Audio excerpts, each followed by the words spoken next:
ఈ ప్రభుత్వం కూటమి ప్రభుత్వం చంద్రబాబు నాయుడు గారి నాయకత్వంలో, పవన్ కళ్యాణ్ గారి నాయకత్వంలో అధికారంలోకి వచ్చిన తర్వాత ప్రభుత్వ ఆసుపత్రులకు ఉన్న బకాయిలు చెల్లించడం జరిగింది అధ్యక్ష. 457,47,45 లక్షలు బకాయిలను చెల్లించడం జరిగింది. అయితే ప్రస్తుతానికి ఈ రాష్ట్రంలో ఉంటున్న గవర్నమెంట్ ఆసుపత్రులకి ఇంకా 110,21 లక్షలు చెల్లించాల్సి ఉంది. వాటిలో తొందరలో కూడా వాటిని కూడా చెల్లిస్తాం. అదేవిధంగా గుంటూరు ప్రభుత్వ ఆసుపత్రికి సంబంధించి గౌరవ సభ్యులు అడిగారు పెండింగ్ బిల్లుల గురించి.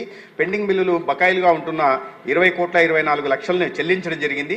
ఇప్పుడు బకాయిలు ఉన్నది 4,09 లక్షలు బకాయిలు ఉన్నాయి. వాటిని కూడా తొందరలోనే చెల్లిస్తాం. అధ్యక్ష, ఈ చిన్న విషయానికి సంబంధించిన నేను ఒక చిన్న క్లారిఫికేషన్ ఇవ్వాలి. ఎందుకంటే రాష్ట్రంలో ఆరోగ్యశ్రీ సేవలు నిలిచిపోయాయని చెప్పి పూర్తిగా ఈ రకంగా నిలిచిపోయిన ఆరోగ్యశ్రీ సేవలు, అదేవిధంగా ఆరోగ్యశ్రీ రద్దు చేసి ప్రజలకు మరణ శాసనం రాసిన చంద్రబాబు అని కొన్ని పత్రికల్లో, కొన్ని ఛానళ్లలో బురద జల్లే ప్రయత్నం చేస్తున్నారు అధ్యక్ష. ఆరోగ్యశ్రీ అనేది నిలిచిపోలేదు అధ్యక్ష. కూటమి ప్రభుత్వం అధికారంలోకి వచ్చిన తర్వాత పేరు మాత్రమే మారింది.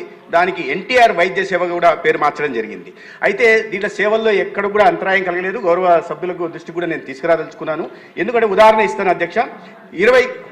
ఈ బెనిఫిషరీస్ 2023-24 అంటే గత ప్రభుత్వం అధికారంలో ఉన్న చివరి ఆర్థిక సంవత్సరంలో 12,53,065 మంది దీని ద్వారా లబ్ధి పొందితే, అదే ఎన్టీఆర్ వైద్య సేవ ద్వారా కూటమి ప్రభుత్వం అధికారంలోకి వచ్చిన తర్వాత గత ఆర్థిక సంవత్సరం 24-25లో అది కాస్త 13,42,673 పెరిగింది అధ్యక్ష. అంటే 90,000 మంది అదనంగా లబ్ధి పొందారు. రెండో విషయం ప్రీ ఆథరైజేషన్లు ఇచ్చిన మొత్తం 2023-24 ఆర్థిక సంవత్సరంలో 3,758 కోట్లు అయితే, అదే మా ప్రభుత్వం వచ్చిన తర్వాత అధికారంలోకి వచ్చిన తర్వాత అది కాస్త 4,079 కోట్లకు పెరిగింది. అంటే దాదాపు దీంట్లో కూడా 260 కోట్లు పెరిగింది అధ్యక్ష.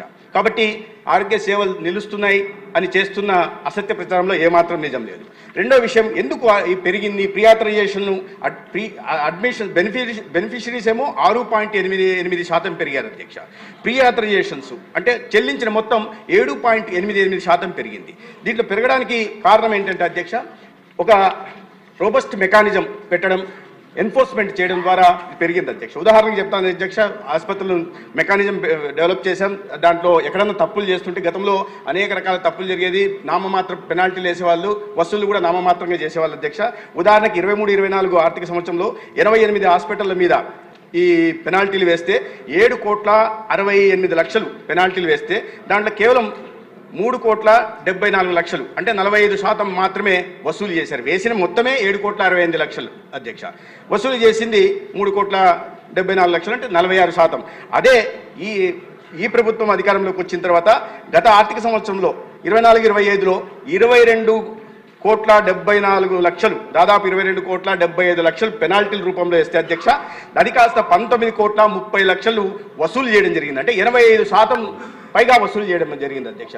దాని కారణంగానే ఇవాళ నెట్వర్క్ హాస్పిటల్స్ ఏమున్నాయో గతంలో అన్యాయాలకి, అరాచకాలు పాల్పడుతూ తప్పుడు అడ్మిషన్స్ ఇస్తూ తప్పుడు ప్రీ ఆథరైజేషన్స్ ఇస్తున్న ఆసుపత్రులు ఇవాళ తమ పరిధిలో ఉంటున్నాయి. దాని కారణంగా సేవలు కూడా పెరిగాయి. రాబోయే రోజుల్లో 25 లక్షల దాకా కూడా ఈ ఎన్టీఆర్ వైద్య సేవ ద్వారా సేవలు అందించాలనే ప్రతిపాదన కూడా కేబినెట్లో ఇటీవలే ఆమోదం పొందింది.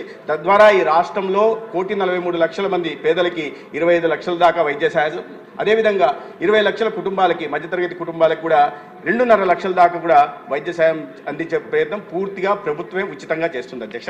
గౌరవ సభ్యులు ఎన్టీఆర్ వైద్య సేవ బ్రాండింగ్ జరగాలని చెప్పారు, కానీ వారు అడిగిన ప్రశ్న ఆరోగ్యశ్రీ అని అడిగారు. కాబట్టి సభ్యులందరూ కూడా నేను కోరుతున్నది ఏంటంటే ఎన్టీఆర్ వైద్య సేవ ఎన్టీఆర్ వైద్య సేవ ద్వారానే సేవలు అందుతున్నాయి. బ్రాండింగ్ కూడా ప్రతి ఆసుపత్రిలో తదనుగుణంగా ఇవ్వడం జరిగింది. తర్వాత వాళ్ళు ఏపీ మెర్క్ గురించి ప్రస్తావించారు. ఏపీ మెర్క్ అనేది Andhra Pradesh medical education research corporation పేరుతో స్థాపించబడింది అధ్యక్ష.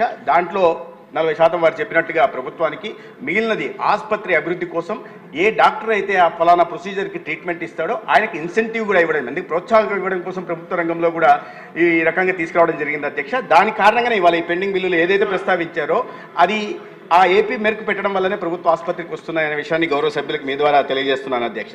ఇక రెండో విషయం, గుంటూరు ఆసుపత్రి గురించి వారు ప్రధానంగా అభివృద్ధి గురించి ప్రధానంగా ప్రస్తావించారు. ఇప్పటికే గుంటూరులో మన ప్రభుత్వం, కుటుంబ ప్రభుత్వం వచ్చిన తర్వాత చంద్రబాబు నాయుడు గారి ఆదేశాల మేరకు అక్కడ క్యాన్సర్ కేసులు పెరుగుతున్న నేపథ్యంలో గుంటూరు క్యాన్సర్ సెంటర్ని ఒక పెట్ స్కానర్ తీసుకొచ్చి, అతి ఖరీదైన పెట్ స్కానర్ తీసుకొచ్చి ఇవాళ దేశంలోనే లెవెల్ 1 క్యాన్సర్ సెంటర్లు ఏవైతే ఉన్నాయో వాటి సరసన నిలబెట్టడం జరిగింది అధ్యక్ష. పెద్ద పెద్ద కార్పొరేట్ ఆసుపత్రులుగా చెప్తున్న వాటి సరసన ఇవాళ అతి ఖరీదైన పెట్ స్కానర్ కూడా తీసుకురావడం జరిగింది. అదేవిధంగా వారు చెప్పినట్టు జిమ్ఖానా అల్యూమినై ఏదైతే ఉందో ఆ కాలేజీలో జరిగిన వాళ్ళందరూ కలిసి దాదాపు 90 కోట్లతో MCH బ్లాక్ నిర్మించడం జరిగింది. దానికి కూడా ఇటీవలనే ప్రభుత్వం అక్కడ అదేవిధంగా కాకినాడలో కూడా వారు పూర్వ విద్యార్థులంతా కలిసి నిర్మించిన MCH బ్లాక్లలోకి దాదాపు 55 కోట్లతో కావాల్సిన డయాగ్నోస్టిక్ ఎక్విప్మెంట్ కూడా మంజూరు చేయడం జరిగింది అధ్యక్ష. ఈ కూటమి ప్రభుత్వం లక్ష్యం ప్రాధాన్యత ఏంటంటే ప్రజల ఆరోగ్య సంరక్షణ, ప్రభుత్వ సంస్థలను కూడా ఆరోగ్య వ్యవస్థల్ని, ప్రభుత్వ ఆరోగ్య కేంద్రాలు కూడా పటిష్టపరిచే దిశగా కూడా తీసుకోవాల్సిన ప్రతి చర్యని తీసుకుంటున్నాం అధ్యక్ష. వెల్, ఆరోగ్యశ్రీ విషయంలో if you look at it, మేము అధికారంలోకి వచ్చిన నాటికి గత ప్రభుత్వం అంటే ఇంకా చంద్రబాబు నాయుడు గారు దిగిపోయే నాటికి జగన్మోహన్ రెడ్డి గారు ముఖ్యమంత్రి అయినప్పటికీ చూస్తే 631 కోట్లు బకాయిలు ఉండేవి. ఆ బకాయిలను మేము కట్టుకున్నాం కదా.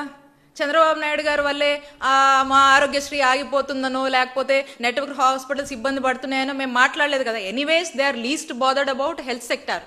No, that's a real fact. But apart మనం మాట్లాడితే ఆ బకాయిలు మనం కట్టి మళ్ళీ మీరు చూస్తే చంద్రబాబు నాయుడు గారి హయాంలో ఆరోగ్యశ్రీ 5 ఏళ్ల బడ్జెట్ కనుక చూసుకుంటే 5,000 కోట్లు వాళ్ళు ఖర్చు చేసింది ఫర్ 5 years.